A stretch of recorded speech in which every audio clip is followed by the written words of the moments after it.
세 분 어서 오십시오. 안녕하십니까.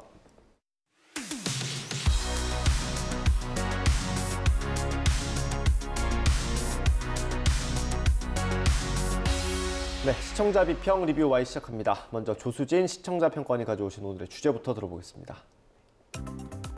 국가교육위원회가 출범한 지 1년이 됐습니다만 실질적인 정책 추진은 이루어지지 않는 것으로 평가되고 있습니다. 백년지 대계라고 하는 교육 정책이 제대로 마련될 수 있도록 촉구하는 일, 언론의 중요한 역할일 겁니다. 최근 2028년 대입 개편 시한 발표와 또 의대 정원 확대 문제 등 교육 정책과 관련된 논란, 갈등이 커지고 있는데요. 오늘은 교육 정책과 관련된 YTN 보도 살펴봅니다.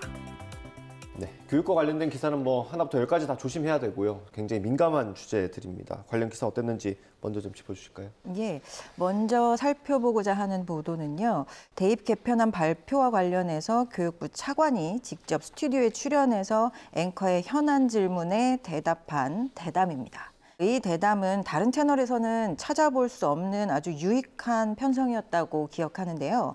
2028년 대입 개편 시한 발표 어떻게 달라지나? 이 대담에서는 장상윤 교육부 차관이 출연해서 약 25분간 앵커의 교육 현안 질문에 대답했습니다. 사실 정책 실무 책임자인 차관을 통해서 정책 개편 방향과 취지를 직접 들을 기회는 사실 많지가 않은데요. 공신력 있는 정보원을 통해서 직접 현안을 묻고 답을 들었다는 것만으로도 정부 정책에 대해서 이해하고 또 향후 변화의 방향을 예측하는 데 굉장히 도움이 되었습니다. 다만 이런 기회가 흔치 않은 기회잖아요. 그래서 한 번의 대담에서 너무 광범위한 사안에 대해서 묻고 또 답하다 보니까 이제 특히 최근 논쟁의 중심이 되어 있는 두 가지 사안, 2028년 대입 개편안과 의대 정원 확대 정책이 어떤 확고한 문제의식 하에서 충분한 검토와 시뮬레이션을 거쳐서 도출된 정책인지 정부의 입장에 대한 검증이 충분히 이루어지지 못했다라는 점이 좀 아쉬웠습니다. 앞으로는 이러한 취재를 통해서 드러난 각 주체의 문제 제기와 또 입장차에 대한 교육부의 입장도 직접 들을 수 있는 기회가 마련되길 바랍니다. 네, 이 개혁안이 현재 이제 중학교 2학년 학생부터 해당되는 사안이라서 그 연령대 학생들은 이제 곧 다가올 고입 선택부터 아마 부담이 굉장히 커질 겁니다. 내신 단순화의 특목고가 유리, 고입 고민 빠진 중2라는 그 제목의 보도입니다. 등급의 그 간격이 넓어지면서 내신 관리 부담이 줄고 수능이 중요해지면서 이제 정신오리는 학생들이 많아지거든요. 그러다 보면 특목고와 자사고에 이렇게 관심이 쏠리게 되고 그럴 경우 또 이제 교육의 양극화가 심해진다라는 그런 우려가 제기되고 있는데요. 이 점들을 잘 지적해줬습니다. 또 고교 학점제 퇴색, 공정성 강화, 대입 개편 진통이라는 보도 제목 살펴보면은요. 교육부가 2028년 대입 개편 시한 발표에 이어서 전국 설명회를 시작을 했습니다. 개편 사안의 핵심을 잘 정리를 했습니다. 내신 9등급에서 5등급제로 또 고교 전학년 절대평가와 상대평가 병기, 또 수능 선택 과목 폐지, 심화 수학을 절대평가로 신설할지 등의 그 주요 내용인데요. 이 개편 시한을 두고 진통이 커지는 만큼 신중하게 정책이 마련될 수 있도록 언론이 다양한 목소리로 들어볼 필요가 있어 보입니다. 네, 이 교육 정책이 발표될 때마다 이걸 정부 발표대로 그대로 전해야 될지 아니면 좀 비판적인 시각으로 봐야 될지 기자들도 고민이 많을 것 같습니다. 어떻습니까? 맞습니다. 이게 굉장히 또 민감하고 그래서 보도하는데도 굉장히 주의를 많이 기울이고 있는 게 사실입니다. 특히 취지는 좋은데 부작용이 또 생기는 경우도 많더라고요. 네. 그래서 굉장히 저희도 이제 신중하게 보도를 하고 주의를 기울이고 있는데 언론계가 할 수 있는 것은 이렇게 교육 주체들이 정부나 교육계 그다음에 학부모들이 좋은 선택을 할 수 있도록 양질의 정보를 제공해 주는 게 좋겠다 이렇게 생각을 하고 있고요. 그렇지만 이제 우리나라 입시 시장을 보면 이제 그 교육 전문가들이 입시 기관에서 이렇게 경험을 쌓은 사람들이 교육 전문가가 많은데 교육 분야를 취재한 오래된 경험 많은 기자들도 좀 있었으면 좋겠다 이런 생각을 하게 됐습니다. 왜냐하면 기자들이 좀 더 객관적으로 이 상황을 볼 수 있기 때문에 그렇다고 생각하는데 이게 오랜 경험을 가진 굉장히 공정한 그 교육 전문 기자가 있어서 이렇게 비중 있게 논평을 해줬으면 좋겠다 이런 생각도 하게 됐습니다. 네. 최근에는 의대 정원을 늘리는 것 놓고도 굉장히 논란이 많았는데요. 이 관련 보도는 어땠습니까? 네. 의대 정원 확대 사안에 대해서도 아주 다양하게 다루고 있습니다. 의사협회 오늘 긴급회의 의대 정원 확대 왜 논란이라는 그 앵커 리포터에서는요. 의대 정원 그 필요한 이유를 구체적으로 제시해서 내용 이해에 도움이 됐습니다. 우리나라의 인구당 의사 수는 OECD 기준 국가 가운데서도 최하위로 지역별로 보면 더 심각한 수준이라며 그 구체적인 수치를 제시를 해주는데요. 그래서 의사 수 확대가 필요함을 이게 이제 근데 단순히 숫자만을 늘리는 게 아니라 필수 그 의료 인력의 문제 등에 대해서도 설명을 해줘서 내용 이해에 도움을 줬습니다. 내용은 이제 다음 보도에서도 계속해서 이어지는데요. 위기의 필수 의료 의사 수 얼마나 부족하길래라는 제목입니다. 정부의 의대 정원 확대 방안과 관련해서 필수 의료 분야 부족 등의 내용을 전했습니다. 이 영상은 그 최근 정부의 의대 정원 확대 방안 추진과 관련해서 전문의 부족 현상 등 그 이유를 세부적으로 전했는데요. 특히 이어지는 그 응급실 뺑뺑이 사건 시각적으로 잘 반영해서 응급실 의사 부족 그 문제를 잘 짚어줬고요. 구급대 재이송 사유로 병상보다 전문의의 부재가 크다라는 점, 거기에 이제 세부적인 대책이 필요해 보이는 그런 부분이었습니다. 예, 이렇게 앞에서 짚어주신 것처럼 의대 정원 증원을 두고 찬성, 반대, 첨예한 대립상을 보여주고 있는데요. 이 정책을 두고 입장 차이가 충돌하는 이슈는 사실 보도도 쉽지 않고 또 갈등과 충돌 프레임으로만 비춰지지는 않을지 좀 점검이 늘 필요해 보입니다. 교육 정책 관련 사안은 우리 사회의 다양한 주체들의 이해가 얽혀 있는 사안입니다. 그만큼 정부 정책 발표 이후에 각기 다른 입장이 충돌할 수밖에 없는데요. YTN에서는 정책 변화에 대한 찬성과 반대의 입장을 균형 있게 전달하기 위해서 노력한 점들이 보입니다. 의대 정원 확대안 관련 보도를 좀 살펴보면요. 뉴스 라이브 오늘 의대 수요조사 계획 발표, 의대 증원 정형선 교수 입장은 이 보도에서는 정형선 연세대 보건행정학과 교수에 대한 인터뷰를 진행했는데요. 이날 정 교수는 의대 정원 확대에 대해서 찬성 입장을 피력했습니다. 또 보도 말미에 앵커가 반대 입장을 담겠다고도 예고를 했고요. 실제로 뉴스 라이브 전국의대 3분의 2 증원 요구 전망 의협 입장에는 박명하 서울시 의사회장이 출연해서 또 의대 정원 증원에 대한 반대 입장을 피력하였습니다. 정책에 대한 각기 다른 입장을 균형 있게 전달하고자 노력한 것으로 아주 긍정적인 보도로 평가할 수 있겠습니다. 네, 맞습니다. 이 다양한 인터뷰도 대담 코너가 참 많았는데요. 다시 불붙는 의대 증원 갈등 해법은이라는 제목의 보도에서는 정형준 보건의료단체 연합정책위원장이 화상으로 출연한 그런 대담입니다. 특정 과목이나 지역 쏠림 현상에 대해서 또 의무 복무제를 규정할 수 있는 지역 의사제, 또 장기적으로 공공의료기관에서만 일할 수 있는 그 공공의대 설립이 가장 합리적이라고 제시를 했고요. 또 인력 수급, 공공의료 보충 등을 패키지로 이렇게 나와야 한다라고 주장을 합니다. 의대 정원 확대를 두고 이제 이익단체인 의사단체와 결이 다른 견해를 좀 들을 수가 있었습니다. 또 뉴스큐 정부 의대 정원 확대 재확인 과제는 여전이라는 제목의 보도에서도 정부가 그 지역과 필수 의료 붕괴를 막기 위한 필수 의료 혁신 전략은 발표를 했지만 이게 이제 논란이 된 의대 정원 문제와 관련해서는 구체적인 계획이 나오지 않는 부분에 대해서 문제 제기를 했습니다.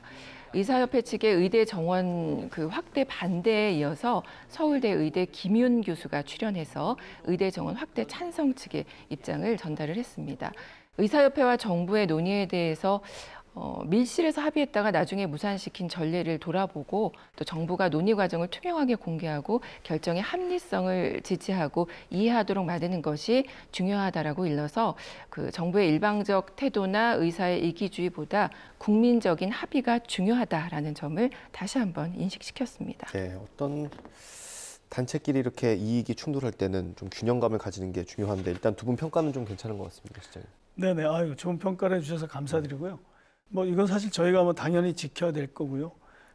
그냥 그렇게 느꼈다는 것은 저희가 이제 방송의 길이라든지 그다음에 전문가의 어떤 그 수준 그런 것들 맞추고 또 질문 내용도 굉장히 비슷하게 합니다. 균형 있게 돌아가게 하고 그렇기 때문에 뭐 반대 의견을 가진 분이 언제 나올 거다 이렇게 예고도 했고요. 이게 사실 뭐 저희가 할 수 있는 어떤 기본적인 언론의 서비스라고 생각합니다. 해야 될 일이고요. 그런데 이제 저도 보면서 굉장히 잘했긴 했는데 또 이런 점도 느껴졌습니다. 의사 수가 우리나라가 그래프를 보니까 이것은 미국이나 일본하고는 비슷한 수준이고 독일이나 프랑스보다 낮은 수준이에요. 그런데 이 주장을 하는 양측이 서로 이걸 아전인수식으로 해석해서 이거 적당하다고 보는 의사단체 측과 모자란다고 보는 이제 의대 증원을 요구하는 측이 있는데 이런 부분을 저희가 조금 더 깊이 좀 팩트 체크를 했으면 어땠을까 그런 생각도 들고요. 또 공공의대 설립이라는 주장을 하시는 분도 있었는데 그 해법이 과연 맞는지 이런 것도 사실 실제로 어떤 좋은 성공 사례를 외국을 가서 취재를 하지 않아도 어떤 케이스나 그 연구 결과도 있었을 것 같다라는 생각도 들어서 저희가 좀 더 이 부분은 더 취재를 하면 좋겠다 이런 생각도 해봤습니다. 입장을 전달하는 데 그치지 말고 맞는지 틀리는지 좀 확인을 해달라는 요청을 그동안 많이 하셨는데 저도 이걸 보면서 우리가 좀 더 뭐 팩트 체크를 한다든지 아니면 이런 주장이 정말 적실성이 있는지 이런 것도 조금 더 연구를 해서 보도를 했으면 좋았겠다 이런 생각을 해봤습니다. 네. 수능이 이제 며칠 안 남았어요. 관련 내용도 저희가 보도를 많이 했던 것 같은데 다른 교육 현장의 소식 저희가 어떻게 전했습니까? 예, 사실은 정책에 어떤 변화가 생기면 필연적으로 그로 인해서 피해 내지 손해를 보는 사람과 새롭게 이익을 얻게 되는 사람이 생기게 마련입니다. 교육 정책이나 의료 정책의 경우에 자신들의 입장을 공표하고 또 단체 행동을 할 수 있는 이익 단체를 갖고 있거나 또 그만큼의 사회적 경제적 영향력을 가지고 있는 뭐 학원가나 의사협회, 대학협의회 등등은 상대적으로 입장 표명이 굉장히 유리한 집단에 속합니다. 언론 접근성도 그만큼 좋다고 말할 수 있을 거고요. 그런데 상대적으로 학생 당사자나 학부모는 개인이라서 의견 표명과 공론화가 어려운 입장이라고 생각하게 됩니다. 정책의 영향권 내에 있으나 상대적으로 소외된 의견이 있는지 발굴하고 보도할 필요가 있다고 할 수 있겠습니다. 이러한 차원에서 학부모과 학생들의 의견을 직접 취재해서 들려준 보도들이 굉장히 인상적이었습니다. 심화 수학 도입 검토의 사교육 활성화 우려, 이 보도에서는 심화 수학이 생긴다면 일단 학생들이 학습량에 대한 스트레스가 많아질 것 같고 또 학원에 더 많이 다녀야 될 것 같다라고 하는 중2 학생의 목소리를 들려주었습니다. 사실 학생과 학부모가 이 교육정책 변화에 있어서는 가장 큰 영향을 받는 당사자가 될 거고요.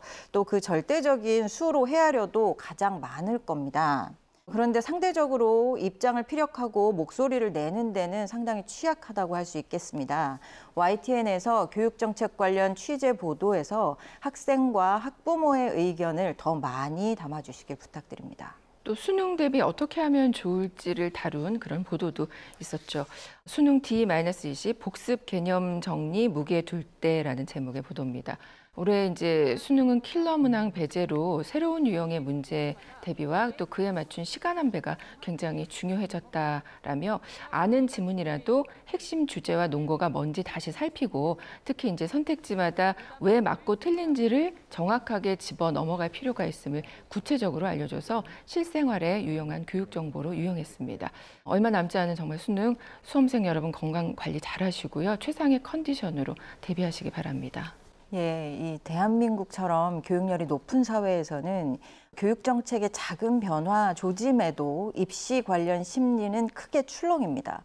지난 한 달간의 교육정책 관련 정부 발표가 크게 두 건 있었는데요. 한 가지는 2028년 대입 개편 정책이고요. 한 가지는 의대 정원 확대 정책입니다.